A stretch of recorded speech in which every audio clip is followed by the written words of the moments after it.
Bom dia, quinto ano. Hoje vamos falar um pouquinho do capítulo 3 do livro de matemática, que vem explicando um pouquinho sobre explorando o espaço e os corpos geométricos. Vamos dividir esse vídeo em dois. Primeira parte nós vamos falar sobre os espaços e depois eu venho falando sobre os corpos geométricos, ok? Então, qual seria a importância dos mapas? Os mapas, eles têm a importância de nos coordenar, de nos orientar em algum espaço. E aí, no nosso livro, nós trabalhamos com tipos de coordenadas. Então, nós temos aqui, ó, esse mapa que nós temos no nosso livro.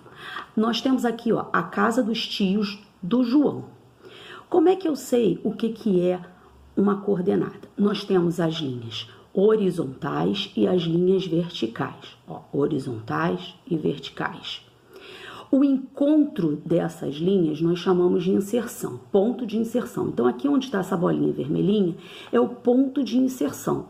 E onde está localizado esse ponto de inserção? 4B.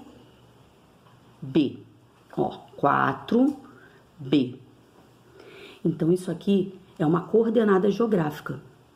É um tipo, é uma forma que a gente tem de também nos orientar.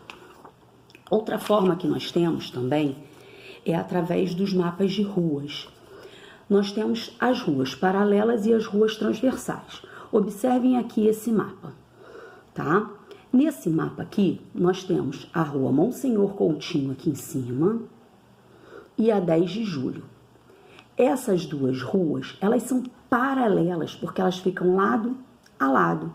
Então, a Monsenhor Coutinho é paralela a 10 de julho.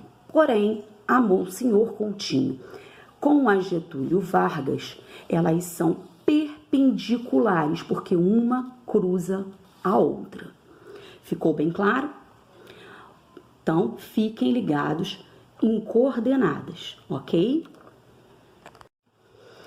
Olá, galera do quinto ano. Nós vamos dar continuidade ao capítulo 3, sobre o outro assunto, corpos geométricos. Nós vamos falar sobre dois tipos de corpos geométricos, os poliedros e os corpos redondos. Os corpos redondos, eles possuem pelo menos uma superfície que rola. Um exemplo é essa esfera, né? Ela rola. Nós também temos como exemplo o cilindro, ele também rola. Também temos como exemplo o cone, que é o chapeuzinho de festa, né? Ele também tem uma única estrutura que role. Então, eles são chamados de corpos redondos. Nós vamos agora, então, para os poliedros, né? Não possuem nenhuma parte que role. Eles não possuem. Então, nós temos aqui um poliedro. Ele é um prisma.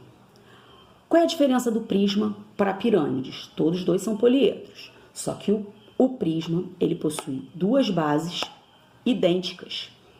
Duas bases idênticas. Né? Esse é um paralelepípedo. Já a pirâmide, ela possui somente uma base. Então, essa é a diferença do poliedro prisma para o poliedro pirâmide. Tá? O que vai determinar qual é o tipo da minha pirâmide? A base. Essa base é uma base quadrangular. Então, eu vou ter uma pirâmide de base quadrangular. Se eu tiver aqui um triângulo, eu vou ter uma pirâmide de base triangular. Um pentágono, uma pirâmide de base pentagonal. E assim vamos. No caso, então, agora aqui dos prismas, né, nós vamos falar um pouquinho sobre os prismas. Eles têm, como nós já falamos, duas bases idênticas. Os prismas a gente encontra, além, na pirâmide a gente também encontra, mas aqui nessa figura nós encontramos isso aqui, que é chamado de arestas. O encontro de duas arestas, que aqui nós chamamos de vértice.